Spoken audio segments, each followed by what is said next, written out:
ఈరోజు మీరు అనుకుంటున్నారు, what is the point of staying with God? What is this suffering? What is this? No no no no, it is making you into a person of greatness. మీకు అర్థం కావట్లేదు అది దేవుడు ఒక గొప్ప ప్రణాళికలో దేవుడు మిమ్మల్ని ఇక్కడ ఉంచాడు, అనుమతించాడు. Every coal when it is under pressure will turn into a diamond. Amen.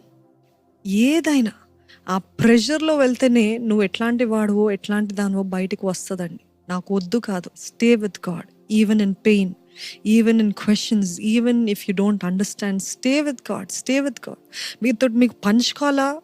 Don't go to the phone, go to the throne. దేవుని సింహాసనం దగ్గరికి వెళ్ళండి. మనుషులు కాదు, ఆ బాధలు వేదనలు కాదు. ఒకవేళ నిజంగా మీరు ఆవేశంగా ఉందా, దేవునితో చెప్పుకోండి.